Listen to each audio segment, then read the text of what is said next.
on the first part of your presentation, you said that there is a problem in 3G mobile coverage in UK, especially in certain areas. And on the other hand, you're developing the 4Gs and then 5Gs. Don't you run the risk here to have a London coverage with 6G or 5Gs while other parts of UK are still not covered? That's a question that probably could be dealt with for this round of questions from the public. Is there any comment, remark, question, insult from the audience? About English food? Forget about English food now. No, that's too much, Alan. Any question, any remark? So probably we could make a second round based on what we already highlighted. I would start then from Eleonora. Is there any concrete value in being part of the European cultural roots? What are the benefits? So in fact, it's good to remember that the Cultural Roots program was created as a cultural program, not as a tourist or economic program by the Council of Europe. So the aim at the beginning and also today, when the program was launched 26 years ago, so before the reunification of Europe, was to stimulate cooperation between the western part of Europe and the eastern part of Europe through these common identities, this idea of common values, this idea of common culture and common roots, by using this idea of traveling across Europe, because travel in Europe is one of the fundamental one of the fundamental issue in the mythology of Europa. Europe was a princess traveling across Mediterranean, so this idea of the travel is really fundamental in the concept of Europe. Council of Europe does not give money with the certification. The certification of cultural root of the Council of Europe is a certification of value, is a certification of quality, is a way to cooperate across borders. But European Union, which is the organization providing funds, the projects, is the case of Cultways, is cooperating more and more closely with the Council of Europe on the issue of the cultural roots. Because, as you know, after the Treaty of Lisbon, European Union has the competences for tourism in Europe. So in this communication 352, if I remember well, 2010, on tourism in Europe, new policies for Europe destination number 1 in the world, cultural roots, in particular those of the Council of Europe, are underlined as suitable tools for presenting Europe as a coherent destination. More or less is the same thing Cinzia told about Italy. So Europe has to be presented as a coherent destination, not as a sum of destinations as London, Paris, Rome, and as a series of competitors, but as a web, as a network of destinations. So in this case, cultural roots provide advantages because they are already networks of destinations. So we have this point, which is really, really important because cultural roots, in fact, can apply for these European funds for cultural tourism, for international network, thematic networks. It was the case of your project, for example. And this funding was a preparatory action during 3 years. the last 3 years. So the perspective is to have in the future, in this Creative Europe framework program, one budget line for these calls, in particular for cultural roots, and with an advantage, in fact, if these cultural roots have the certification of the Council of Europe. Thank you very much, Eleonora. It was very interesting. So there is a coherent European strategy willing to reinforce the perception of Europe as a key destination. Absolutely. On the other hand, there are funds available for those who can bring forward a number of interesting projects, especially having to do with art and culture, as Allan was emphasizing, and which may have an European scope and dimension. Cinzia, any concrete case or one concrete case showing us how to make money out of this? Well, I think that there are some Italian regions that are doing well with digital devices, that are Tuscany and Piedmont, and probably Puglia too, but we have to make a point.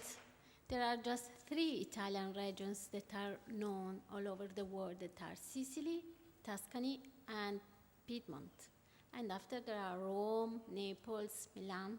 So, yeah. And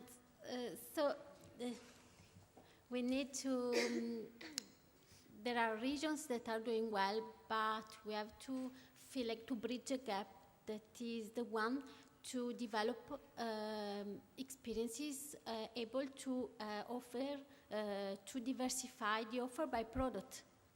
That is more coherent. This is one example, that is the cultural roots, but there are other examples like cycling, spa and wellness, or food and wine. And we have all these sources to develop before the content and after the digital device. Okay. That's very good. Jürgen. Well, first I'd like to emphasize there is a clear trend to mobile. Yeah? So I think when we look maybe now at relatively small numbers of app downloads and tourism, I think this will go up. And we shouldn't kind of oversleep this trend. Yeah? I think this is a clear message I would like to make. Yeah? And second, the mobile tourist needs data. An app is as good as the data content it has. And when you look at it, it should be easy enough, because all the tourism agencies, they have data, and they have a high interest to make those data public and open, but still it doesn't reach the tourists. So there's something wrong, at the moment in Europe. And so I'm a big advocate for open data, and I think I'm not alone, and I'm a big advocate for open touristic data. And this is a big problem, because when a tourism agency wants an app, it goes to a software supplier, somebody writing the app, and most of the time the data gets stored in a certain format, and this format you cannot exchange with another region, with another user, with another agency, nothing. Normally it's locked up behind a kind of wall, somebody paid for it, but the guys who paid for it, the tourism agency doesn't want those data to be private, because in reality they want it out, So what's happening here, And so the only solution, we can imagine, maybe this is just why we are a bit limited in this way, is that we can say everybody anyways stores its information as he or she likes, And all what you can improve and facilitate is the exchange of the data. So maybe you can find some agreement on an open and I emphasize the word open interface for exchange of touristic data. And this is again about a dialogue. We started this type of dialogue, and I'm happy to have also some representative here from TIS Bozen here. We will hear later on, Herr Ohnewein. And also in Bavaria, we have this discussion, and maybe we can do this discussion also on a European scale. And I'm also happy to have here Eleonora from the European Institute of Cultural Roots, because I think cultural roots, for me, as a cluster with SME members, has impact on economy. Yeah, and there has been a study, I remember, the SME impact of cultural roots, and there's a lot going on, a lot of business fostered along such cultural roots. And from my side, since I'm coming from the technology side, I see the impact for business for these small SMEs engaging in offering services on the tourism side. And of course, you can talk about standards and open interfaces. But a standard is as good as it is used in a region, in Europe or worldwide. We have this experience in GSM. This is our always proud example of Europe, where we somehow managed that a standard like GSM for mobile phones is now used worldwide. But we have to admit, we hold the standard, like also with Bluetooth and 3G and 4G, but probably we are not the ones who make the most business out of it. So we made something wrong. But maybe we can do it better in this tourism area. So what I'm saying is, when we define together an open standard or open interface for exchanging touristic data, somebody has to step up and say, we use it. And I see the chances in such institutes, like the European Cultural Route Institute, which says, okay, when we support such type of cultural routes and businesses along these routes, we ask the guys who provide apps or services to do this based on open standards. And this is how such a standard can be pushed in Europe. And if we have more of these kind of associations and institutions which push this, then we support this exchange of data, and this is what we want in Europe. Thank you, Jürgen. Allan, point on the challenges later on. Point on the telecom coverage. Yeah, sure. Just yes. Microphone a bit closer, if you can. Yes, I mentioned the poor performance on 3G and the rollout of 4G. The key thing and the key difference there is that to avoid 4G being a London phenomenon or a city phenomenon, the conditions of the license are that those applying for licenses must cover 98% of the country, not the population. So it is critical that when governments issue licenses for 4G or in the future for 5G, that it is geographical coverage which is party to that, not the population, and so it focuses on urban areas. So that's the way we, the government, are handling that. Could I just mention a couple of other challenges? Because it's interesting that the cultural cities of Britain are the richest cities in Britain. So London has a rich culture. York in the north has a rich culture. You'll find it's quite a wealthy city. Bath, I mentioned there. This is not just Roman Bath, but Georgian Bath.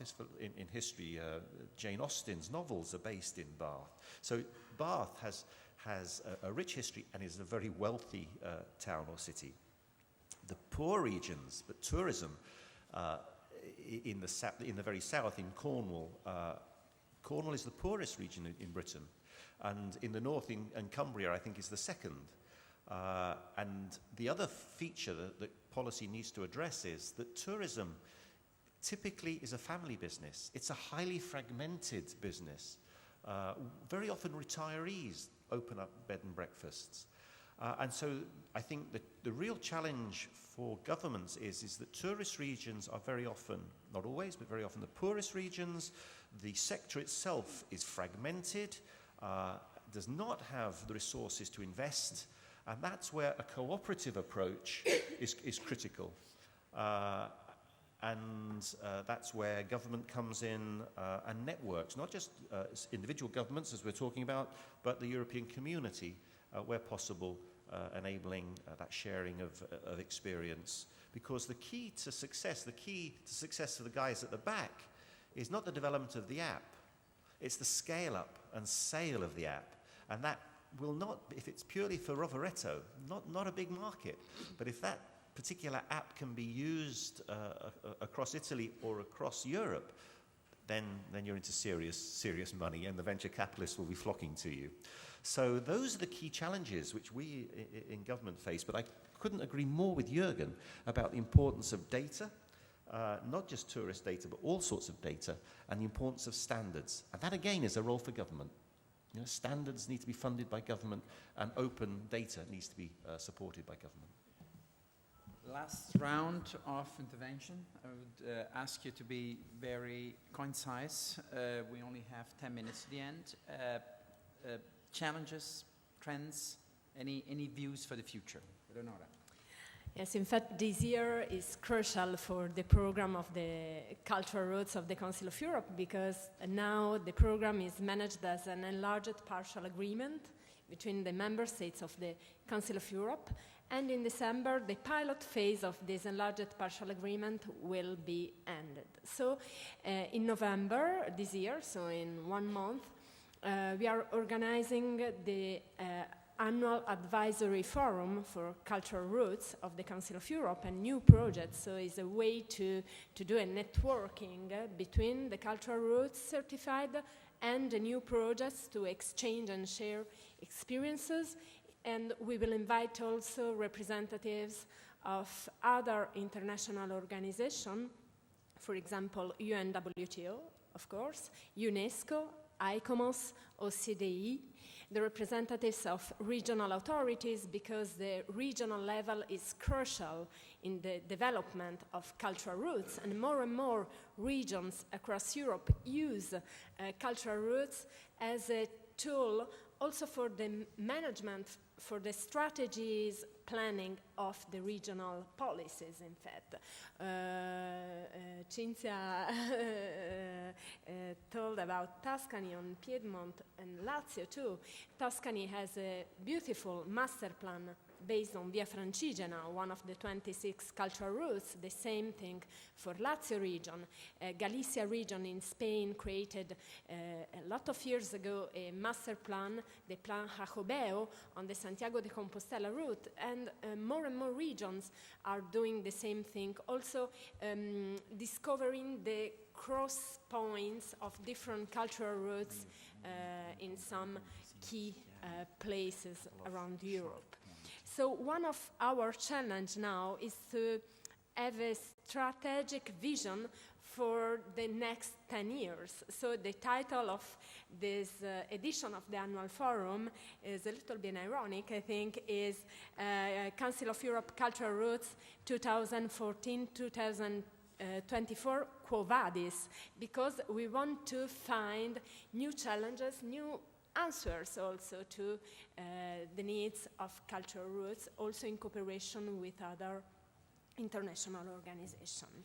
And just another point, talking about new technologies, one of the main challenges from our point of view is to develop new technologies, new tools around for all the cultural routes, starting from our website, because the website of the Institute is quite an old web portal, was an interactive website, and to have this kind of tailor-made cultural and tourism product along the route, because new technologies allow to have this kind of personalizing and tailor-made approach. Thank you very much, Eleonora. Cinzia. Well, I think that the future is the mobile. We know, according to Google, that in Italy, smartphone penetration has risen 41%, and 63% of smartphone owners access the internet via mobile. We know that more than 80% of smartphone owners look for items. Which are these items? Are specifically are restaurants, bars, and travel opportunities. So it's an important feature, it's an important market. Italy is a key market for mobile. But according to tourism opportunities, the most simple tool to offer is the click-to-call opportunity. I have a phone number, I click on, And I enter in contact with the hotel, for example, because we know, according to researchers, that tourists book a hotel room just outside the hotel. Okay, I'm arriving and I'm in the hotel. But, okay, mobile is the future. Looking at the present, we know that we have some controversial issues regarding the website, the traditional website. 80% of Italian tourism have a website, and this is not a good value because we deal with more than 10,000 of tourism that don't have a website. And just 63% of these mass offer the booking online facility. Even if we show that the booking opportunity, the booking facility gives the opportunity to sell more rooms, and especially in off-peak seasons. So it's important, I think, to face the future, to support SMAS, to manage the whole system of digital devices. Thank you, Cinzia. Snapshots from Jürgen. I think we have this very wealth of Europe, which is its variety of cultural richness. So you move 20 kilometers and the culture is different, the language is different, and I think this is also a very reason why people from other continents come to Europe. But of course we have this danger that it's kind of diversified, fragmented. Yeah? So our only chance is here in Europe, and I like this remark from Allan, only when we put our activities together, we are interesting for venture capitalists, yeah? Because an app just for Rovereto is not so interesting for investment as an app for Trentino or for Northern Italy. Yeah? And so when we put kind of coordinated structures, standards, open data together, and we coordinate these activities, yeah, we can win. Yeah? We can only win if we unite, yeah? And when we divide, we will lose. Yeah? This is, I think, the message in tourism. Thank you, Jürgen. I believe, in fact, the role that you have, Eleonora, with the European Institute of Cultural Roots and the developments you're making at regional level probably should be better coordinated and emphasized. I think Allan has a couple of slides to be presented at the end of the day regarding future challenges, right?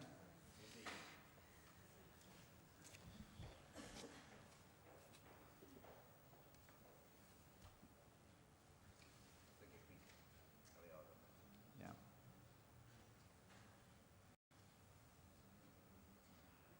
So when I was a kid with my own children, I used to take them to the Natural History Museum, and this is what a dinosaur looks like.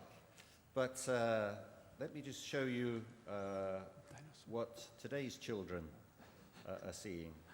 Didn't see the dinosaur. Takes just a little bit of time, not too long. Super fast broadband here. Infrastructure. Coverage is good here. Infrastructure.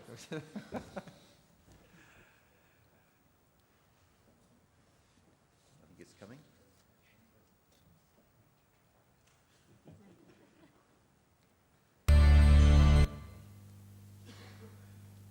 Whoop. No.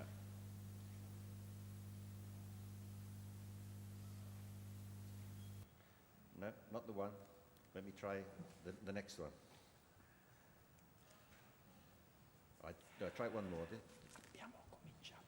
Because it's, I want to show you what the cultural experience of today looks like. Never mind tomorrow.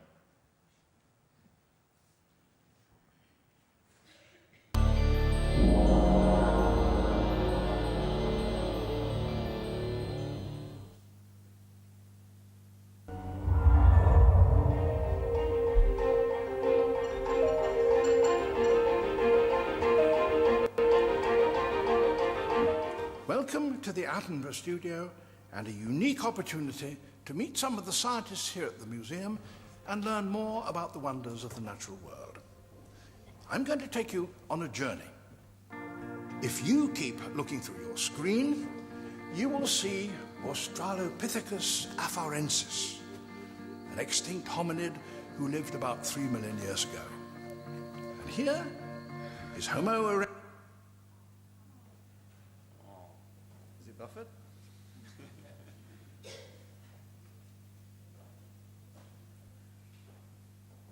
Who lived about 1.5 million years ago and looks much more like us. You'll see Coelophysis, one of the dinosaurs that lived at the same time as our mammal ancestors. For 160 million years, our tiny relatives scurried round the forest floor while dinosaurs dominated the planet.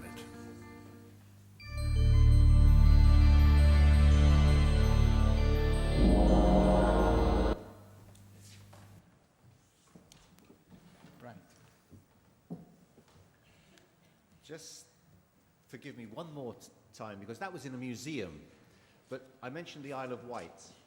And on the Isle of Wight, I mentioned those dinosaurs, and there's a dinosaur trail. And we talked about mobile apps and the like. And there's a Wi-Fi hotspot here, and I'll just show you one of those. This is embedded. The presentation will be circulated later, so you'll be able to see all my presentations. It's embedded, so you'll be able to see the other one, and on the other slide you'll see the look on the children's faces as they look through their iPads, and the look of wonder is just a picture.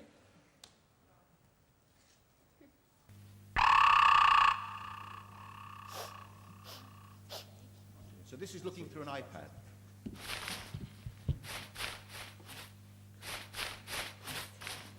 Watch out.